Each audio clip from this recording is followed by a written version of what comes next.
오늘은 금요 청년 예배로 드립니다. 청년 예배를 이렇게 옮겨왔다고 생각하시면 될 것 같아요. 사실 저희 겨울 수련회가 2박 3일 하거든요. 2박 3일 하고 그 집회를 밤에 하게 되는데요. 이 코로나 상황으로 저희가 이제 밤에 하지 못하고 이 주일날 낮 시간에 이렇게 맨날 저희가 예배를 드렸어요. 그래서 저희가 겨울에 하지 못했던 이 밤에 하는 이 수련회를 지금 한다, 이 시간을 빌려 지금 한다 생각하시면 좋으실 것 같습니다. 그래서 제가 수련회 때 항상 이런 식으로 옷을 입거든요. 그래서 오늘 이렇게 입었어요. 조금 불편하시더라도 청년부 수련회구나, 그렇게 하는구나, 이렇게 좀 이해해 주시면 감사하겠습니다. 그래서 제가 또 사용하는 용어나 또 메시지 전달하는 방법이나 우리 장년들에게 할 때랑은 조금 많이 달라요. 제가 우리 청년들에게 설교할 때는 수련회 가서 할 때는 졸리면 나가, 들어오지 말고 나가, 이렇게 시작하거든요. 졸린 사람은 전 같이 말씀 나누고 싶지 않아요. 그냥 가서 올라가서 잠을 자는 게 좋습니다. 그러나 오늘은 아니에요. 오늘은 졸리시면요, 껌껌하니까 살짝 주무셔도 괜찮습니다. 괜찮아요. 말씀도 길어가지고 그냥 지금부터 푹 주무셔도 큰 상관없습니다. 오늘 작년 여러분들은 제가 오늘 어떤 설교를 할지 모르시고 왔지만 우리 청년들은 아닙니다. 청년들은요, 오늘 제가 어떤 설교를 할지 다 알고 왔어요. 4년 동안 이 설교만 했거든요. 근데 이 설교를 했는데 다 알고도 이 설교를 또 들어야 되기 때문에 이 자리에 나온 겁니다. 신약 성경을 보면요, 화면 보여주세요. 복음을 들은 사람은 딱 두 가지 반응을 보입니다. 베드로의 설교를 들은 사람 이렇게 말해요. 그들이 이 말을 듣고 마음에 찔려 베드로와 다른 사도들에게 물어 이르되 형제들이여 우리가 어찌할꼬. 지금 내가 이 복음의 메시지를 듣고 죽을 것 같은데 내가 지금 어떻게 해야 되는지 그 방법을, 살 수 있는 방법을 묻습니다. 다른 또 하나의 방법은 이래요. 스데반의 설교를 들은 사람은 이렇게 얘기합니다. 그들이 이 말을 듣고 마음에 찔려 그를 향하여 이를 갈거늘, 죽이고 싶은 마음이 듭니다. 죽이고 싶은 마음. 그래서 실제로 그들은 스데반을 죽였죠.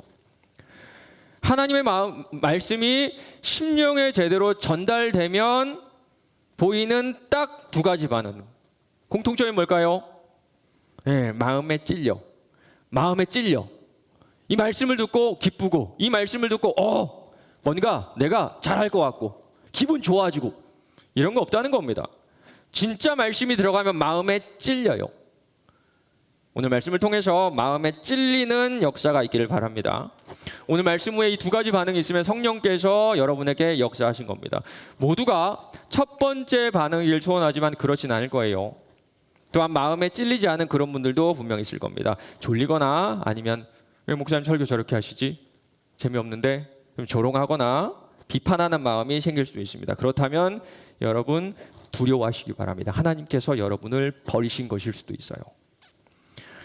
내가 어떤 일이 있어도 네가 교회를 70년 80년 나와도 나는 너를 절대 구원하지 않겠다는 강력한 버림의 표시가 바로 여러분의 차지도 덥지도 않은 그 무덤덤한 마음일 수가 있습니다. 두렵고 떨리는 마음으로 오늘 말씀을 여러분의 심장으로 받아들이시기 바랍니다.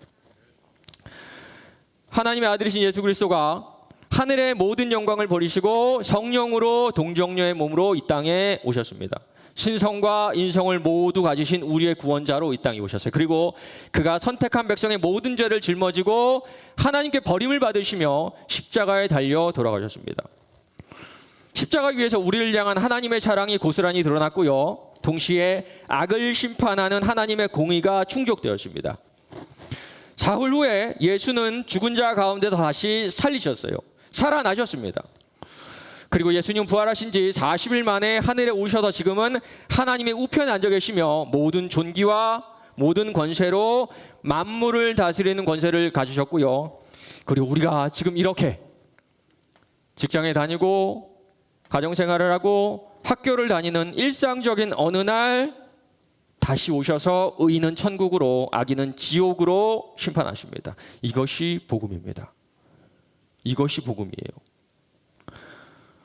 오늘 이 복음을 믿지 않으시는 분들은 믿기를 간절히 바랍니다. 아는 것과 믿는 것은 전혀 달라요. 아마 우리 가운데서도 복음을 줄줄줄줄 설명해낼 수 있는 분들은 참 많을 겁니다. 그러나 믿는 것은 달라요.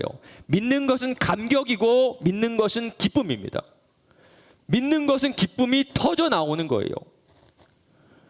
어떤 사람 보면요, 복음을 논리적으로 잘 설명합니다. 물론 그래야 돼요.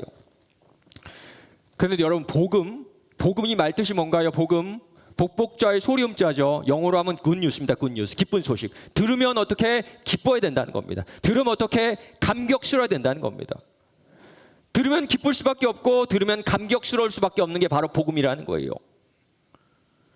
설명으로 그치는 게 아니라 지적인 만족, 지적인 깨달음으로 끝나는 것이 아니라 기뻐요. 하나님에 대한 인정, 심판자에 대한 인정, 창조주에 대한 인정과 이해와 설명과 깨달음을 넘어선 기쁨, 감격. 여러분에게 이런 거 있으세요? 스스로에게 한번 물어보세요. 복음은 기쁜 소식인데 기쁘세요? 복음은 감격스러운 소식인데 감격스러우세요? 내가 예수를 알고 복음을 믿고 있다고 생각하시는 분들도 오늘 다시 한번 내가 진짜 복음을 알고 있는지 확인하는 시간 되길 바랍니다. 폴 워셔라는 목사님이 있는데요. 그 목사님은요, 오늘날 복음 선포에 있어서 가장 큰 문제점 중에 하나가 너무 쉽게 그리스도인이라고 말해주고 너무 쉽게 그리스도인이라고 선포하고 너무 쉽게 내가 그리스도인이라고 믿는 데 있다 그랬어요. 가끔 그런 거 있죠. 그저 영접 기도를 따라하면 그리스도인이래요. 몇 가지를 인정하면 그리스도인이고 내가 교회에 나오겠다고 다짐을 하면 그리스도인이라고 합니다. 혹은요, 마음의 문을 활짝 열고 내가 예수 믿겠다고 다짐하면 그리스도인이라고 합니다. 그러나 이거는요, 성경의 진리와는 전혀 다릅니다. 성경 그 어디에서도 내가 예수님을 영접하겠다고 말한다고 해서 그 사람을 그리스도인이라 예수 믿는 사람을 얘기하지 않아요. 성경은요, 한결같이 말합니다. 딱 이거 하나밖에 없습니다. 우리에게 죄에서 돌이켜 복음을 믿으라고 하고 있어요. 마가복음 1장 15절입니다. 하나님의 나라가 가까이 왔으니 회개하고 복음을 믿으라 하시더라. 우리가 복음을 믿는 것은요, 전적인 하나님의 은혜입니다. 기독교는요, 다른 종교와 전적으로 절대적으로 다른 차이점이 있는데 딱 하나입니다. 다른 종교는요, 자기가 열심히 하면 신앙심이 생겨요. 108배를 하고요, 절에 가가지고 정말 치성과 정성을 다하면 믿음이 생깁니다. 그런데 기독교는 전혀 그렇지 않아요. 하나님이 찾아오셔야 그때부터 진짜 믿음이 생기는 겁니다. 다시 한번 말씀드리지만 아는 것과 믿는 것은 전혀 달라요. 요즘에 하나님께서 우리 청년들에게 은혜를 부어주셔가지고 우리 청년들이 저를 찾아와서 이런 고백을 합니다. 이 진리가 마음 가운데 들어가고 있어요. 요즘에 저한테 뭐라 그러는 줄 아세요? 목사님, 저는 철저하게 불신자였어요. 지금까지 그 청년들이요, 여러분에게 칭찬받는 사람들이었습니다. 봉사 잘하고요, 헌금 잘하고요, 신앙생활 얼마나 신실하게 잘했는지 몰라요. 그런데 내 자신을 돌아보니까 다 가짜였다는 겁니다. 다 가짜. 정말 서글픈 사실은요, 예수님을 믿지 않아도 복음을 내 가슴 속에 심지 않아도 교회 일을 잘할 수 있다는 겁니다. 봉사뿐만 아니라 목사도 할 수 있어요. 장로도 할 수 있고요, 권사도 할 수 있고요, 집사도 할 수 있고요, 교사도 할 수 있습니다. 우리 안에 있는 종교성이 이 모든 것들을 다 가능하게 해요. 이렇게 성경에서 말하는 믿음 없이 내 안에 있는 종교성으로 교회를 다니신 분들을 보면요, 이 과정이 없습니다. 하나님이 인간을 찾아오실 때 당연히 무조건 있어야 되는 과정이 바로 회심이라는 건데, 이 과정이 생략된 채 지금까지 신앙생활이라는 걸 해왔던 겁니다. 바울의 얘기를 한번 들어보세요. 알지 못하던 시대에는 하나님이 간과하셨거니와 이제는 어디든지 사람에게 다 명하사 회개하라 하셨으니, 회개하라 하셨으니. 우리가 예수를 믿으면 이 회심의 과정이 분명히 존재한다는 겁니다. 회심 없이는 예수를 믿을 수가 없어요. 회심의 과정 없이는 예수를 믿을 수가 없습니다. 교회는 다니나 예수는 믿지 못해요. 나는 잘 믿는다 생각하나 그건 혼자만의 착각이라 말씀하시는 겁니다. 여러분은요, 그저 여러분의 상상 속에, 관념 속에 어떤 신을 만들어 놓고 그것을 예수라 하나님이라 여기고 있다는 거예요. 예를 한번 들어볼까요? 제가 지금 여러분 한 분 한 분에게 종이를 나눠드리고 하나님에 대해 써보세요. 얼마나 써볼 수 있어요? 하나님에 대해서. 아마 여러분의 배우자에 대해 써보라 그러면요, 수도 없이 쓸 겁니다.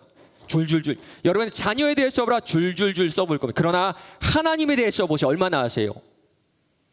하나님에 대해서 창조주, 구원자, 심판자 더 쓸 수 있으세요? 우리는 내가 사랑한다. 내 목숨보다 사랑한다. 내 가족보다 사랑한다 고백하지만 잘 알지 못하는 어떤 신을 지금 섬기고 있는 겁니다. 정말 사랑한다 고백하는데 알고 싶지는 않은 그런 신.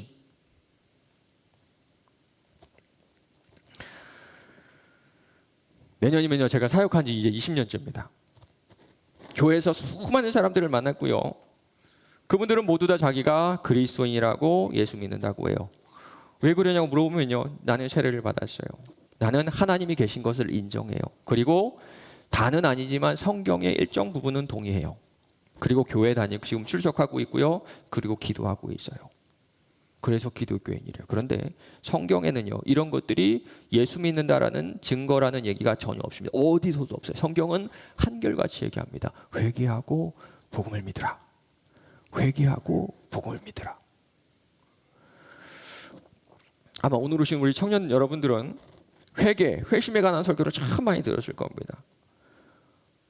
그러나 아직 회심을 경험하지 못했다면 여러분은 아직 구원받지 못한 불신자입니다.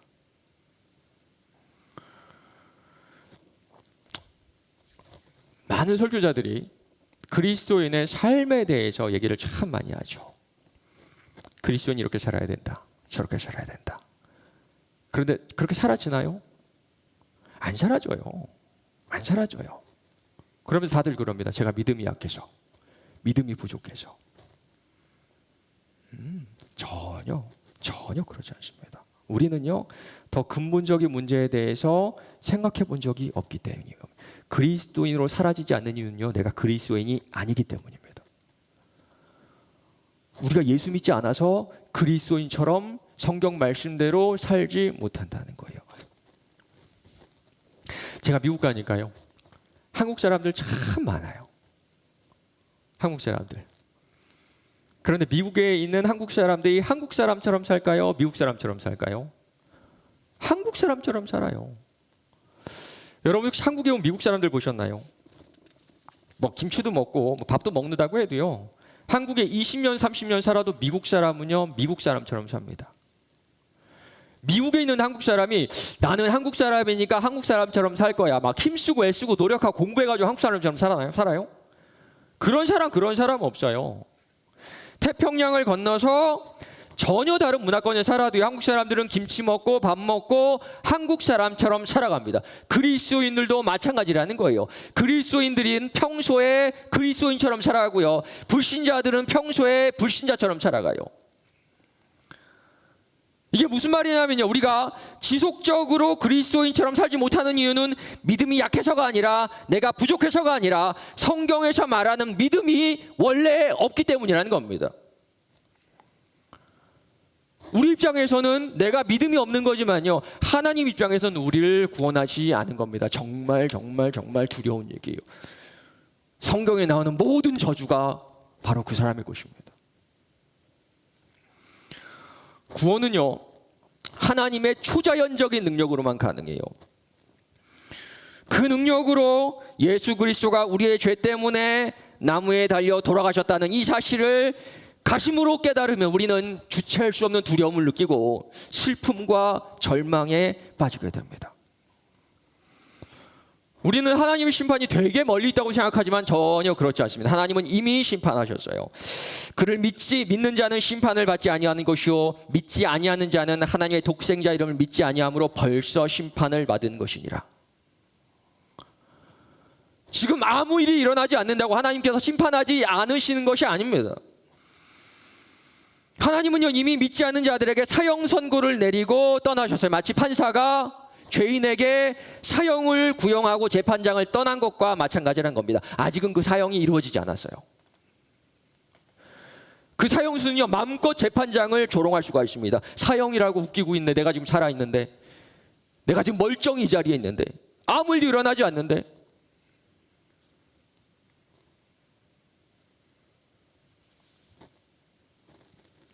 수많은 불신자들이 이렇게 하나님을 조롱하고 예수를 믿는다는 우리도 그리스도의 재림을 고대하지 않아요. 하나님 보여줘봐, 그럼 믿을게. 그러나 판사는 그 조롱에 대꾸할 필요도 없습니다. 이미 판결을 내렸고 집행날이 되면 그 사람은 영원한 사형을 당하게 될 겁니다. 이미 심판을 받았다란 말이 바로 이런 뜻이에요. 하나님은 이미 판결을 내리셨어요. 하나님을 인정하지 않고 복음을 받아들이지 않는 자들은요, 하나님의 존재를 조롱하기도 하고 그 판결이 아무렇지도 않게 느껴질 겁니다. 전혀 두렵지도 않아요. 마치 여러분 같죠? 인생 가운데 단 한 번도 그 두려움과 절망 가운데 빠져본 적이 없는 여러분을 제가 말하고 있는 겁니다. 주님을 사랑한다 하지만 주님의 재림이 기대되는 것이 아니라 주님의 재림을 무서워하는 여러분을 얘기하는 겁니다. 내가 죄인이라는 사실에 단 한 번도 가슴을 치며 절망한 적이 없는 지금 여러분을 얘기하는 겁니다. 그러나 집행날은 분명히 다가오고 안개와 같은 인생이 사라지는 그날, 그 죽음의 날, 영원한 멸망이 한 사람 한 사람에게 집행될 거예요. 회심은 이 두려움과 내 죄 때문에 그리스도가 죽어야 했다는 슬픔과 근심이 가슴을 쓰라리게 하는 겁니다. 바로 이것이 복음이 우리 가운데 들어온 첫 번째 단계고요. 성령의 초자연적인 역사로 우리에게 적용되어지는 거예요. 이해가 아닙니다, 여러분. 깨달음이 아니에요. 머리로 하는 게 아닙니다. 성령의 초자연적인 역사가 들어오는 거예요. 머리로 하고 깨달아지는 거는 죽은 신을 섬기는 다른 종교에서 나는 말이고요. 성경은 언제나 살아계신 하나님과의 초자연적인 만남, 초자연적인 역사, 이 회심하는 역사 없이 구원을 얘기하지 않아요.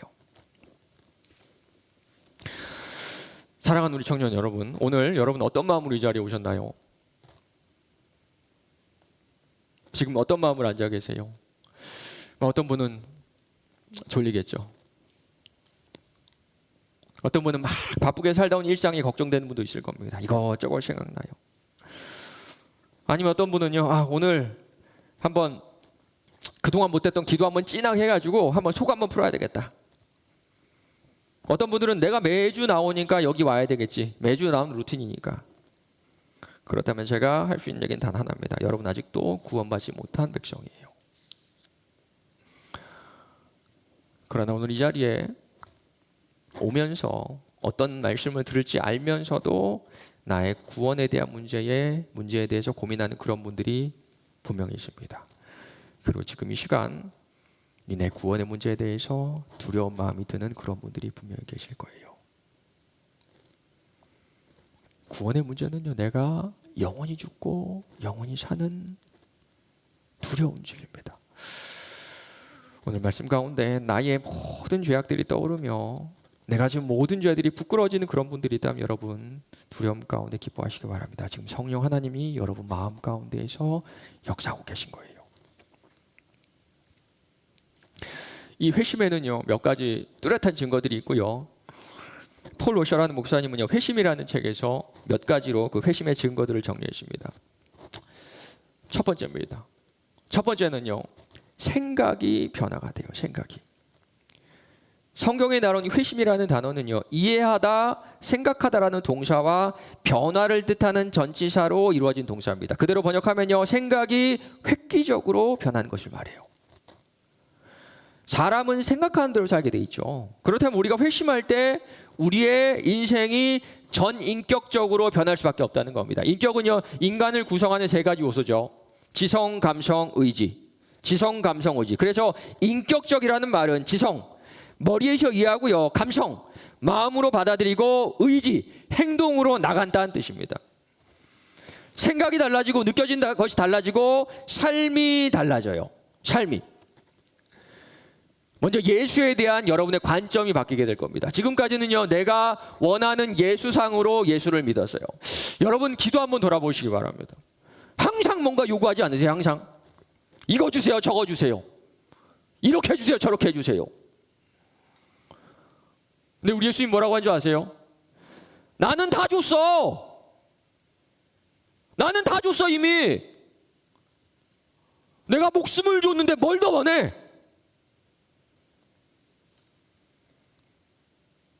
진짜 목숨을 주셨으면 다 주신 거 아닙니까? 그런데 왜 자꾸만 뭐 달라고 하세요? 그래서 회심하는 그리스도인은요, 이제 내가 무언가를 요구해서 받아내야만 하는 어떤 내가 만든 신이 아니라 나를 위해 돌아가신 그 예수가 누구인지 알고 싶은 마음이, 그 갈망이 그 마음속에 생깁니다. 두 번째는요, 내 삶이 변하게 되십니다. 어떤 사람이 이렇게 얘기해요. 예수 믿어도 내 성질은 여전해. 예수 믿는데 나는 의지가 부족이야. 이건 말도 안 되는 얘기. 말도 안 되는 얘기입니다. 1 더하기 1이 마이너스 2라고 얘기하는, 우기는 거예요. 막. 예수를 믿으려면 회심을 해야 되고요. 회심을 했다는 것은 생각부터 감정과 행동까지 모두 다 획기적으로 변했다는 뜻입니다. 내 인생의 목적, 내 성질은 하나도 변하지 않고 예수님을 영접했다고 하는 것은요, 기독교의 진리와는 전혀 상관없는 그런 얘기라는 거예요. 어떤 분들을 보면요, 자기가 기독교의 진리를 다 깨달았다 그래요. 그런데 지켜보면 가는 곳마다 문제를 일으킵니다. 가는 곳마다. 본인은 어떻게 생각할지 모르나 하나님 보실 때는 철저한 불신자입니다. 철저한 불신자. 성경을 다 외워도, 복음의 진리를 줄줄줄줄 다 가르쳐도 철저한 불신자. 회심은 돌아서는 겁니다. 그 인간이 완전히 다른 인간으로 바뀌는 거예요. 우리가 회심하기 전에는 우리 생각은 하나님을 적대시하고 진리를 무시하고 그분의 법에 복종하기를 완전히 거부했습니다. 육신의 생각은 하나님과 원수가 되나니 이는 하나님의 법에 굴복하지 아니할 뿐만 아니라 할 수도 없습니다. 하나님의 법이 뭡니까 여러분? 하나님의 법 두 가지죠. 하나님을 사랑하고 네 이웃을 네 몸처럼 사랑하는 거. 제가 청년들에게, 리더들에게 매주마다 나누는 말씀이 이겁니다.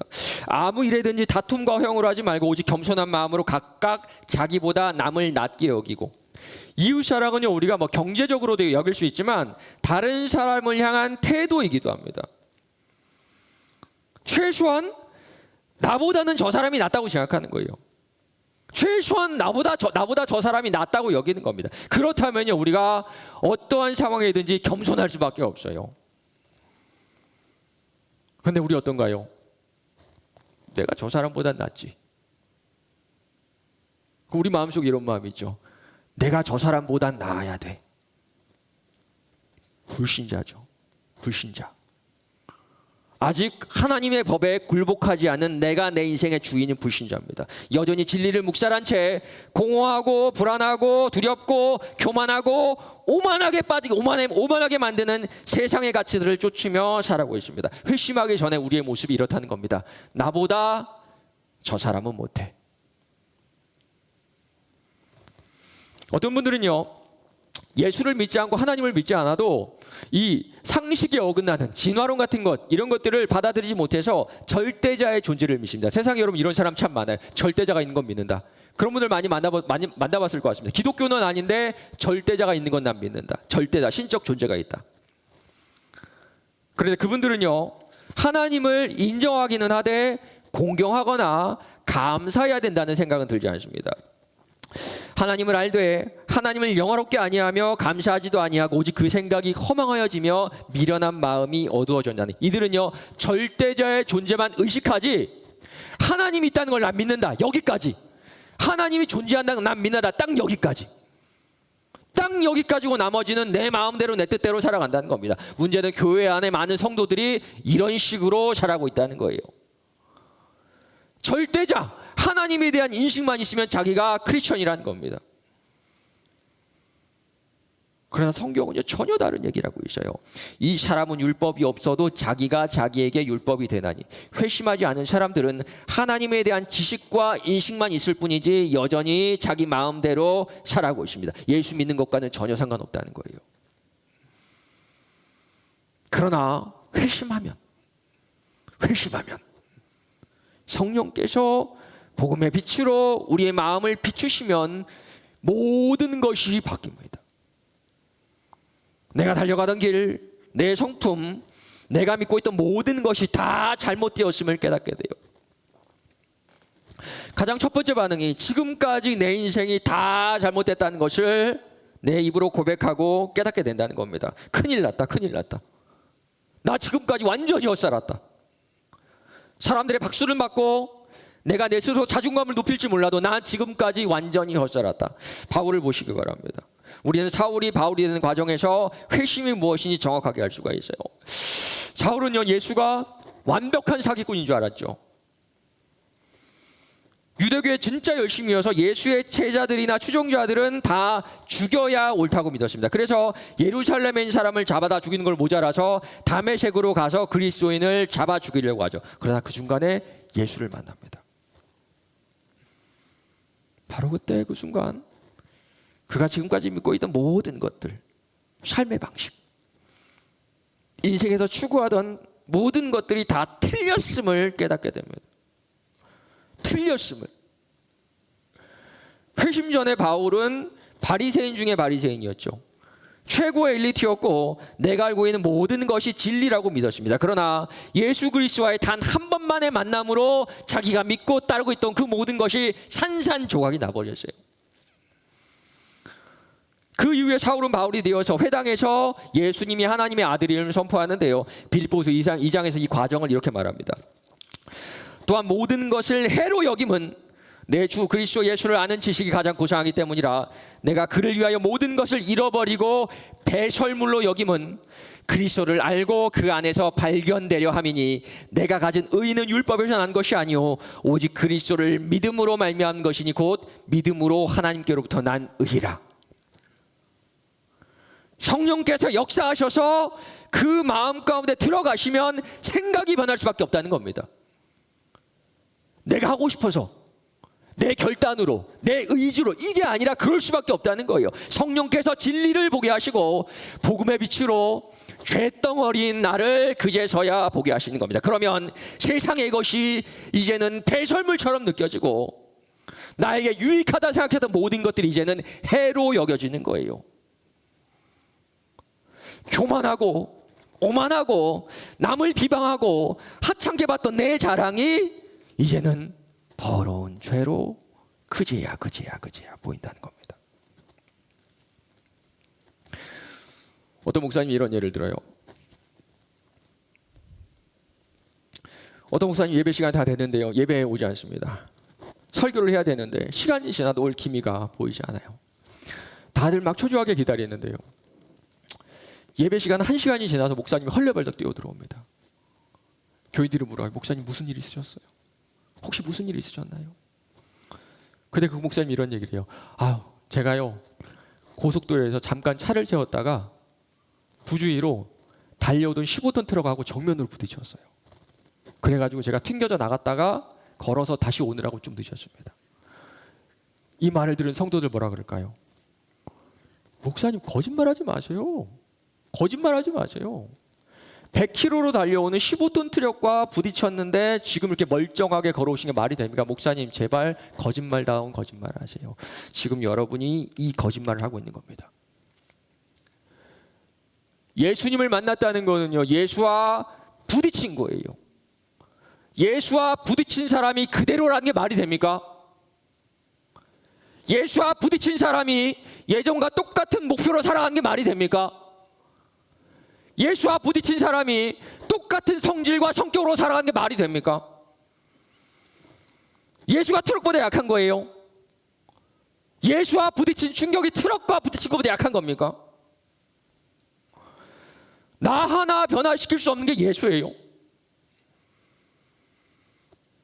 전혀 그렇지 않죠. 우리가 창조주 하나님을 만나면, 구원자이신 예수님을 만나면 나의 생각과 감정과 의지, 내 과거의 인격이 모두 다 산산조각 날 수밖에 없어요. 예수 믿어도 성질은 어쩔 수 없다. 그럴 리가 없습니다. 내 성질도 못 바꾸는 게 무슨 예수예요? 내 성질도 컨트롤 못하는 게 무슨 예수? 저는 그런 예수 믿지 않습니다. 물론 옛 본성이 툭툭 나올 수는 있어요. 그러나 예수를 믿으면 내 안에 성령님이 내주하신다는 게 우리들의 믿음이죠. 그러면 내 안에 성령님께서 그때 화내는 나를 제어 못하시는 겁니까? 그런 하나님 믿을 필요 없어요. 내 성질 하나 제어하지 못하는 병약한 하나님이거나 아니면 내 안에 성령님이 계시지 않는 겁니다. 내 생각 하나, 내 성질 하나 못 바꾸시는 하나님, 내 인생의 방향 하나 못 바꾸시는 하나님, 그런 하나님이라면 믿지 마세요. 저도 그런 하나님 믿지 않습니다. 그러나 성경에 나오는 우리 하나님은 그 인생을 송두리째 바꾸시는 분이에요. 내 과거의 모든 인생을 후회하게 하시고 철저하게 변화시켜주세요. 성질날 수 있습니다. 옛 본성이 나올 수 있어요. 그러나 성령께서 그것이 잘못된 것이라고 금방 알려주세요.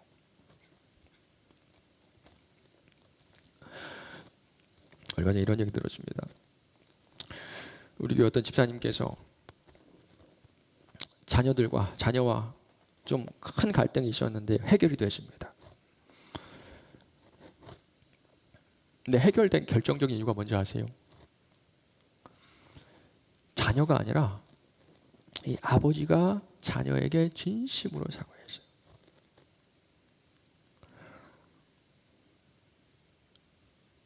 경상도 출신의 60대 남성이 본인의 자녀에게 사과한다?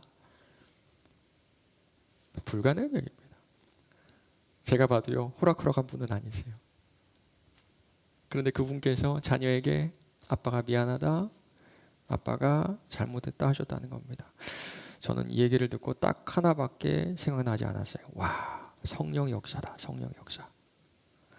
마음과 생각과 행동을 변화시키는 성령의 역사. 여러분 어떠신가요? 예수 믿고 난 이후에 여러분의 마음과 생각과 행동과 목표와 가치가 완전히 부서지고 새롭게 변하셨나요? 그렇지 않다면 그 이유는 딱 하나밖에 없습니다. 아직 여러분이 구원받지 못한 백성이라는 거예요.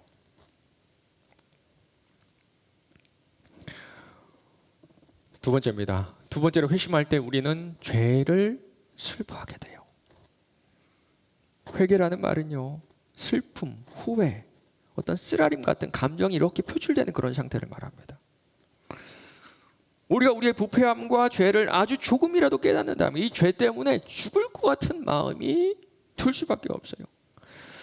이 죄가 너무 부끄럽고 수치스럽고 죄송해서 견딜 수가 없게 된다는 겁니다. 여러분 생각해 보시기 바랍니다. 나의 이 죄 때문에 예수가 죽었어요. 나 때문에 한 생명이 죽었다고 여러분 생각해 보시기 바랍니다. 예전에 신방 가서 이런 얘기 들은 적이 있어요. 어떤 나이가 많은 할머니 집사님이었는데요, 자녀를 대신해서 손자를 돌보시다가 실수로 본인의 부주의로 손자가 죽고 말았어요. 그게 벌써 한 10년, 15년 더 된 그런 일인데요, 이분은 그 아이를 생각할 때마다 꼭 소리를 내면서 울어요. 15년이 지났는데 이 죄책감이 사라지지가 않는 겁니다. 마찬가지. 우리가 회심했다는 결정적인 증거는 이 죄가 부끄러운 정도가 아니라 이 죄 때문에 견딜 수 없는 그런 경험이 여러분의 인생 가운데 있어야 돼요. 제가 24살 때 있었던 일입니다. 저도 제가 모태신앙이었고 신학교를 다니고 있었고 예수를 잘 믿는 그런 청년인 줄 알았습니다. 신학교에 들어가서 열심히 사역도 하고 있는 어느 날 정말 생각지도 못한 장소에서 하나님께서 저에게 찾아오셨어요. 정말 그 순간 죽을 것 같아. 죽을 것 같아. 와, 나는 지금 여기서 죽어도 될 만한 죄인이야. 나는 지금 죽어도 될 만한 마땅한 죄인이야. 꼭 소리를 내면서 제가 3시간을 굴르면 그 자리에서 울었어요. 그 후에 예수 믿은 사람들과 얘기해 보는데요, 모두 다 같은 경험들이 있습니다. 저처럼 이렇게 갑작스러운 경험을 한 분들이 있었고요, 어떤 분은 긴 시간에 걸쳐서 조금씩 그 죄책을 경험하신 분들이 있어요. 공통점은 내 죄에 대한 슬픔과 절망이 그 인생 가운데 있었다는 겁니다. 우리 상식적으로 한번 생각해 봅시다. 예수가 이 땅에 왜 오셨습니까? 내 죄 때문이죠. 그렇다면 내가 내 죄를 깨닫지 못하는 사람은 예수가 필요할 리가 없죠. 예수의 그 귀한 죽으심이 필요한 이유는 무엇으로도 사해질 수 없는 내 죄가 예수의 피로만 용서받을 수 있기 때문입니다. 내 죄가 누군가 죽어서 용서받을 수 있다면 예수님이 이 땅에 오지 않으셨을 거예요. 내 죄가 이 땅에 있는 모든 사람이 죽어서 용서받을 수 있는 죄라면 우리 주님은 이 땅에 오지 않으셨을 겁니다. 천지를 창조하신 우리 하나님이 이 땅에 오셔서 죽어야 될 만큼 큰 죄를 졌기 때문에 우리 주님이 이 땅에 오신 거예요. 이 죄를 깨달은 사람은 감당할 수 없는 슬픔과 절망에 빠져들 수밖에 없어요. 반대로 내가 내 죄가 슬프지 않다면, 내 죄 때문에 절망 가운데 들어가 본 적이 없다면 예수님의 속죄하심의 값어치를 아직 알지 못한다는 뜻입니다. 오직 성령님이 내 안에 들어오시면, 이 죄가 깨달아지면 그때부터 슬퍼져요. 바로 이것이 예수 믿는 회심의 시작입니다. 세리는 멀리 서서 감히 눈을 들어 하늘을 쳐다보지도 못하고 다만 가슴을 치며 이르되 하나님이여 불쌍히 여기소서 나는 죄인이로소이다. 사랑하는 우리 청년 여러분, 여러분 교회 오래 다니셨죠? 여러분 모태신앙이시죠? 거의 다. 여러분 어때요? 여러분은 내 죄가 너무 슬퍼서, 감당할 수 없이 슬퍼서 여러분은 울어보신 적이 있나요? 헉헉 소리를 내며 주체할 수 없는 절망 속으로 들어가 본 적이 있나요? 내가 내 죄도 모르는데 예수가 왜 필요해요? 예수의 죽음이 여러분 인생에 왜 필요하냐고 제가 지금 묻고 있는 겁니다. 내가 내 죄를 모르면 예수의 속죄가 필요 없고요, 예수의 속죄를 모른다면 우리는 구원받지 못한 백성이라는 가장 뚜렷하고 강력한 증거예요. 세 번째는요, 죄를 인정하고 고백하는 겁니다. 회심은요, 죄를 인정하고 슬퍼하는 것으로 끝나지 않아요. 회심은 하나님의 판결이 정당하다라는 것을 인정하고 고백하는 겁니다. 나는 죄인이 맞고 나는 하나님께 정죄당에 마땅한 죄인이다. 이런 인정과 고백이 여러분에게서 터져 나와야 됩니다. 하나님은 이 회심 사건을 통해서 죄인들의 마음을 주권적으로 여시고 죄를 깨우쳐 주시기 때문에 죄인은 난생 처음 자신의 죄를 직시하게 되고 그 끔찍한 실체를 그제야 깨닫게 되는 겁니다. 물은 나는 내 죄가를 아오니 내 죄가 항상 내 앞에 있나이다. 죄를 인식하고 솔직하게 고백하는 것이 회심의 증거예요. 만일 우리가 죄가 없다고 말하면 스스로 속이고 또 진리가 우리 속에 있지 아니할 것이요, 만일 우리가 죄를 자백하면 그는 미쁘시고 의로우사 우리 죄를 사하시며 우리를 모든 불의에서 깨끗하게 하실 것이요.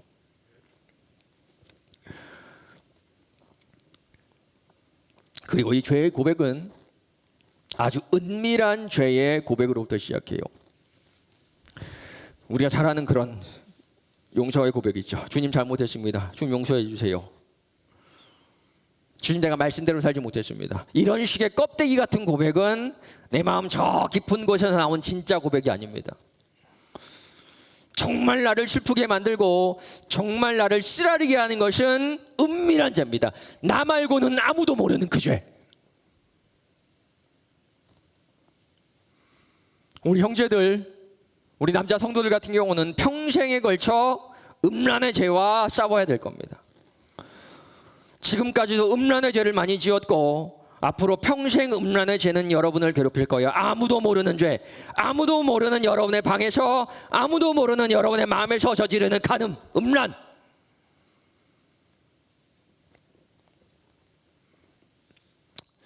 자매들 같은 경우는 허영의 죄에 빠지기 쉽겠죠.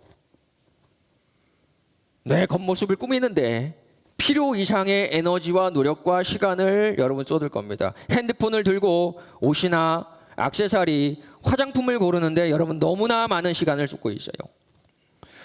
우리 주님은 그 중심을 보신다고 하는데 우리 자매들은 허영으로 외모를 가꾸는데 너무 많은 에너지를 사용하고 있다는 겁니다. 이뿐만이 아니죠.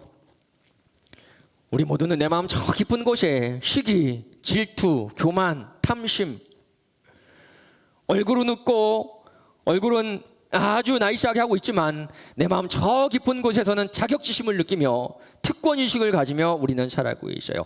이런 죄에 대해서 우리 주님께서 원하신 것이 구체적인 고백입니다. 구체적인 고백. 다윗을 보세요. 바세바를 범하고 나서 주님께 회개하며 울부짖는데 어디서 울부짖는지 한번 보시기 바랍니다. 내가 탄식함으로 피곤하며 밤마다 눈물로 내 침상을 띄우며 내 요를 적시나이다. 바세바를 범한 바로 그 침상에서 지금 주님께 울부짖죠. 가장 은밀한 죄를 지은 그 자리. 생각만 해도 부끄럽고 생각만 해도 수치스러운 그 자리에서 지금 무릎 꿇고 회개하고 있는 겁니다. 회심의 순간도 마찬가지입니다.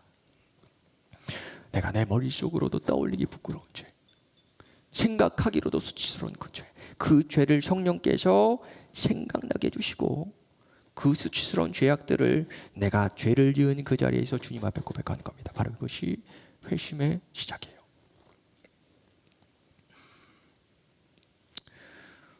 네 번째 특징은 죄를 버리고 돌이키는 겁니다. 좀 전에 말씀드렸듯이 회심이란 뜻은 돌이키다, 돌아오다, 되돌아서 가다 그런 뜻입니다. 눈물 흘리고 감정에 복판치는 것까지가 회심이라면 그거는 회심이 아닙니다. 그거는 그저 여러분의 후회고 여러분의 회한일 뿐이에요. 회심은 내가 가던 그 길에서 되돌아가는 겁니다. 그렇다면 그 인생의 목표가 완전히 달라지지 않을까요?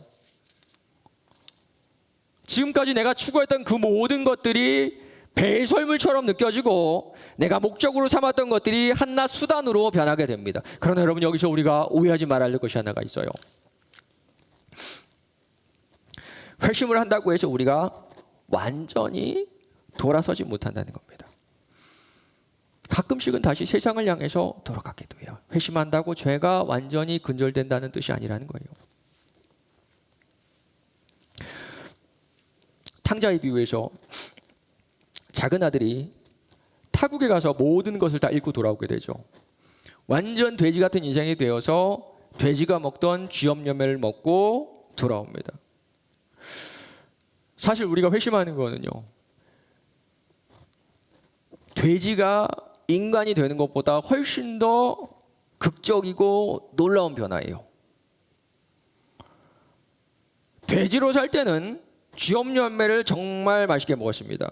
하늘의 신령한 음식을 한 번도 먹지 못했으니 육신의 쾌락과 아파트와 학벌과 땅과 돈 벌고 잘 사는 것, 평탄하게 사는 것, 재밌게 사는 것이 인생의 전부줄 알았습니다. 좋은 학교도 아니고 좋은 직장 구하고 남들의 부러움을 사고 맛있는 거 먹고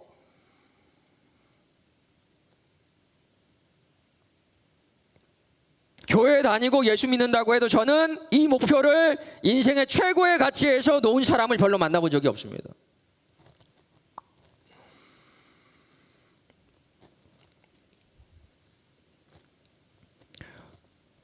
돼지에서 사람이 된 것처럼 회심하고 난 후에도 가끔 그 쥐염 열매가 맛있게 보일 때가 있어요. 예전에 시골에 갔는데요, 저희 할머니 할아버지가 그 소를 기르고 계셨습니다. 근데 소가 여물을 먹는데요, 얼마나 맛있게 먹는지 몰라요. 여물을 솥에다 끓이면 구수한 냄새가 나고요, 소는 그거를 몇 번이나 씹어가면 맛있게 먹습니다. 얼마나 맛있게 먹었더니 제가 한번 집어서 먹어봤습니다. 저도 맛을 먹어봤는데 어떻게 된 줄 아세요? 먹자마자 퇴 뱉어버렸습니다. 아무리 맛있어 보여도 사람이 이상 먹지 못하는 게 소 여물이에요. 쥐염 열매도 그렇습니다. 쥐염 열매도 맛있어 보여서 한 입 베어 물 수 있습니다. 그러나 우리가 인간이 된 이상 쥐염 열매가 입에 들어간 이상 퇴하고 뱉어버릴 거예요. 쥐염 열매는 돼지가 먹지 인간이 먹는 그런 음식이 아니잖아요. 죄도 마찬가지는 겁니다. 회심한 사람도요, 보암직도 하고 먹음직도 한 세상의 것이 좋아 보여서 죄를 짓기도 합니다. 그러나 금세 돌아와요. 실패는 하지만 죄 가운데 머물지 않는다는 겁니다. 그래서 회심한 사람의 가장 강력한 증거는 죄에 빠졌을 때 죄를 뉘우치고 그 죄와 싸우는 그 일이 일생 가운데 있다는 겁니다. 돈을 쫓아가다가 돌아오고, 화를 내다가도 돌아오고, 교만하다가도 돌아오고, 용서받기를 원하다가도 도리어 용서를 구합니다. 그래서 우리 인생의 성화 그래프는 이렇게 할 수가 있을 것 같아요. 우리가 믿음이 좋아졌다가 시험에 들고, 믿음이 좋아졌다가 시험에 들고, 믿음이 좋아졌다가 시험에 들고. 그러나 어떻습니까? 이 꼭지점을 이어보면 점점 성장해 나갑니다. 성장해 나갈 수밖에 없어요. 왜냐하면 내가 아니라 성령께서 우리 인생을 강권적으로 이끌고 나가기 때문입니다. 근데 여러분 가운데서도 예수 믿은 지 오래됐고, 교회도 오래 다니고, 내가 내 자신이 크리스천이라고 믿는다고 할지라도 여전히 세상의 가치가 최고의 가치고 죄에 빠지는 일이 잦고 그 죄에 대한 회개가 없다면 여러분이 회심하지 않았다는 가장 강력한 증거예요. 구원받은 백성이 아니라 성경에 나오는 모든 저주가 여러분의 것임을 아셔야 합니다.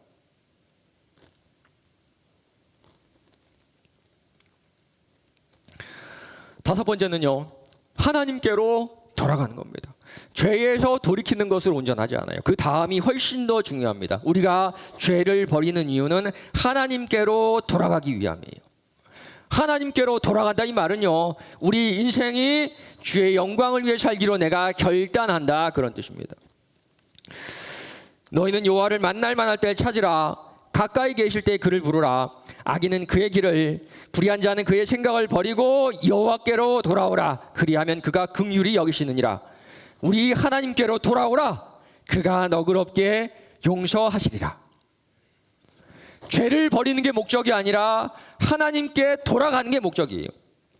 회심하는 게 그 자체가 목적이 아니라 하나님께 돌아가기에 우리 회심하는 겁니다. 죄가 있으면 하나님께로 갈 수 없기 때문에 우리가 죄를 버리는 거예요. 그래서 회심한 사람은요, 죄를 버리고 하나님께로 돌아가겠다는 결단이 분명히 있습니다. 이제는 내가 내 인생 하나님께로 그 방향을 돌리는 고민의 시간과 결단이 분명히 있어요. 내가 아니라 성령께서 그렇게 인도하십니다. 이 과정이 없었다면 아직 여러분은 구원받지 못했다는 가장 강력한 증거예요. 여섯 번째, 마지막은요, 하나님의 명령에 진심으로 복종하는 겁니다. 회심에는 생각과 감성의 요소가 포함된다 그랬어요. 그러나 결국에는 의지를 통해서 이 회심이 진짜인지 아닌지 가려져요.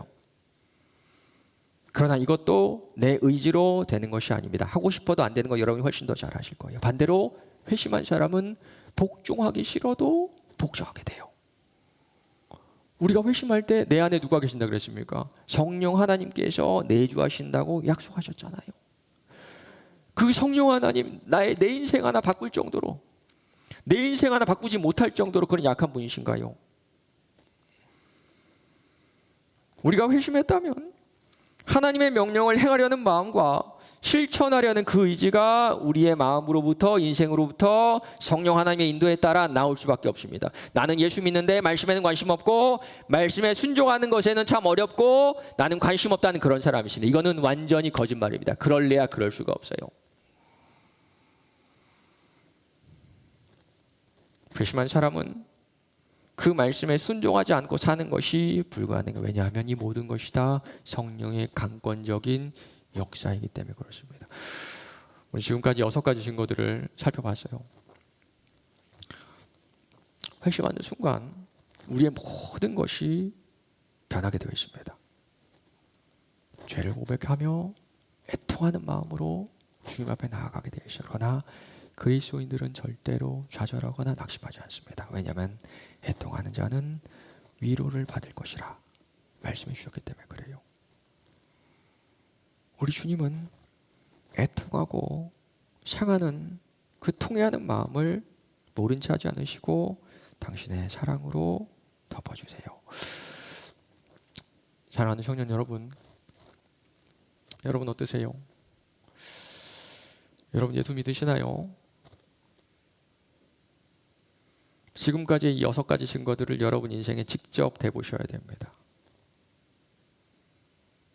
예수를 믿지 않으면 성경에 나오는 모든 저주가 전부 다 여러분의 것이요, 믿지 않는 자는 벌써 심판을 받았다고 하셨습니다.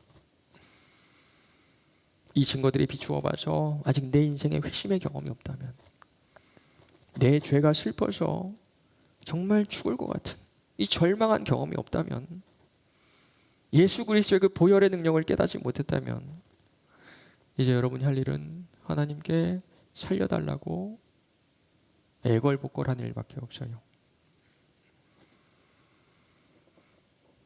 지금까지 수많은 설교를 듣고 오랜 기간 교회에 출석했어도 언제나 복과 유익과 형통만을 구하면서 한 번의 회심한 경험도 없고, 이렇게 회개하라는 주님의 음성을 이 자리에서 직접 들었음에도 불구하고 아무런 마음의 요동이 없다면 정말 무서운 일입니다. 여러분, 하나님이 여러분을 버리신 거예요.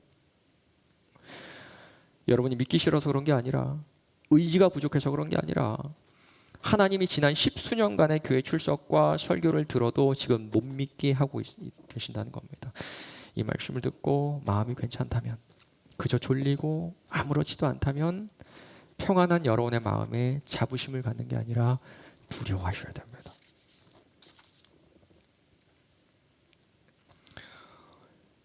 그러나 우리에게 소망이 있는 것은 이 부족하고 연약한 우리의 믿음 때문이 아니라 믿음의 대상이신 예수 그리스도의 약속 때문이에요.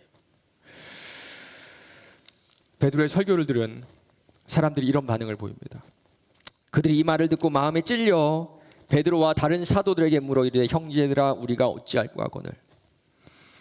그때 베드로가 전하는 복음이 우리에게 강력한 소망이 돼요.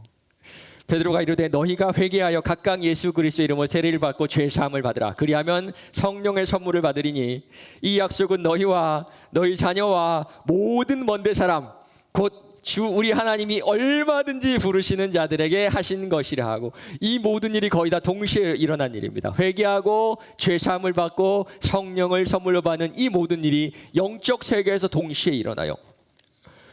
그런데 여러분 잘 보시기 바랍니다. 이 약속 누구에게 주셨나요? 이스라엘 사람들? 아니면 착한 사람들? 돈 많은 사람들? 머리 좋은 사람들? 깨닫는 사람들? 아니죠. 전혀 그렇지 않아요. 너희 자녀들, 그리고 모든 먼데 사람, 그러니까 이스라엘부터 멀리 떨어, 누굽니까 여러분? 바로 우리들, 바로 우리들에게 얼마든지 하신 약속, 얼마든지 하신 약속. 2000년 전에 우리가 예수 그리스도의 이름을 알기도 전에 예수가 우리의 모든 죄를 다 가지고 십자가에 달려 돌아가셨습니다.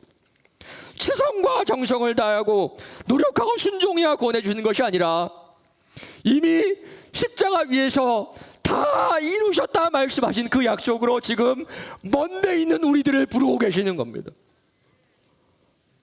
지금 이 약속이 심령에 들어가시는 분들은 왜 이 복음이 굿뉴스, 기쁜 소식인지 이제 여러분 아실 거예요. 그가 나를 구원하셨다.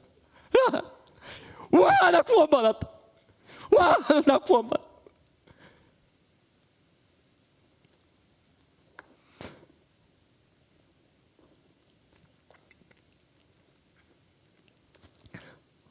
오늘 이 시간 하나님께서 이 말씀으로 부르시는 선택한 백성들이 있습니다. 지금 마음의 찔림으로 내가 어떻게 해야 될지 알지 못하는 그런 분이 계신다면 지금 하나님께서 여러분을 부르고 계시는 거예요. 얼마든지 부르시는 자들에게 회개와 죄사함과 성령을 부어주시는 자비로운 하나님이 우리 하나님임을 여러분 믿으시기 바랍니다.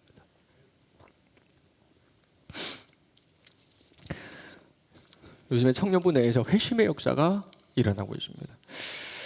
어떤 청년이 보낸 메시지인데 읽고 말씀을 마치도록 하겠습니다. 얼마 전까지 신앙생활을 돌아보면 하나님을 지식적으로만 알아가던 시간이었구나라는 생각이 든다. 예배를 드리면서도 큰 깨달음이나 새로운 관점을 배울 때 기쁨을 느꼈지만 한 번도 감동이나 마음의 동요를 느낀 적이 없다. 하지만 배운다고 하면서도 내 학교 전공만큼 성경을 읽지 않았고 그저 주일 설교를 받아 적고 기억하며 큐티 속에서 주시는 묵상들과 함께 적응하려는 노력들을 하루를 통해 일상생활 속 주님을 지식적인 측면으로 찾았던 것 같다. 여기까지가 나의 새 출발 전의 신앙생활의 모습이라고 생각한다. 하지만 이 신앙의 모습은 최근에 크게 달라졌다. 여태까지는 내가 생각했던 하나님의 크신 계획에 따르는 순수한 모습은 사실 순종의 의미보다는 아무런 생각이 없던 모습이었던 것 같다. 다만 현 시점 달라진 것은 하나님은 나를 사랑하시며 내 삶 가운데 언제나 함께 계신다는 것이 느껴진다는 것이다. 그에 따른 감사와 찬양을 받으실 분이며 내가 어떤 상황에 있든지 그 상황을 선한 쪽으로 이끌기 위한 힘을 주시는 분이 아니라 그 상황 가운데서도 나를 기다리시는 분이며 나는 그 상황을 통해 만나고 깨달아야 하는 분임을 느끼게 되었다. 내가 감정이 부족했던 것이 아니라 하나님이 만져주셔야 뛰는 마음임을 깨달았다. 부활절 찬양 예배 때 그럼에도 찬양하라는 말씀하시는 주님의 말씀에 마음이 무너짐과 동시에 자유를 느꼈다. 뒤이어 인생 처음으로 내 자신이 처음 불쌍해서 울었다. 인생 처음으로 내 자신이 너무 불쌍해서 울었다. 내 자신이 너무 불쌍해서 울었다. 죄를 지을 수밖에 없는 모습이 너무 힘들었다. 그리고 문득 날씨, 빗소리, 새소리 등 자연물들을 보고 들으면 참 아름다운 세상을 어떻게 이렇게 지으셨는지 진심으로 감탄을 하게 되었다. 평소에 음악 듣는 것을 무척 좋아해서 밖에서 이동 중에 항상 이어폰으로 노래를 들었는데 어느 순간부터는 많은 사람들이 한 마음으로 다 같이 찬양하는 CCM이 너무 좋아졌다. 여태 좋은 악기와 멋들어진 연주, 보컬의 음악적 재능을 즐기며 듣던 음악 감상이 어느 순간 하나님을 찬양하는 그 가사를 묵상하며 듣는 찬양이 되었다. 내 좋으신 하나님을 더 느끼고 싶어서 밤에 잠이 들기 전에 드라마 바이블로 시편을 집중해서 듣고 짧게 기도하고 가자는 습관도 생겼다. 왜 변화되었는지 모르겠다. 그러나 모르는 게 맞는 것 같다. 하나님께서는 이제 알아가려는 것을 넘어 느껴보라고 하시는 것 같았다. 이 은혜가 오늘 부르심을 받은 여러분에게 있기를 바랍니다.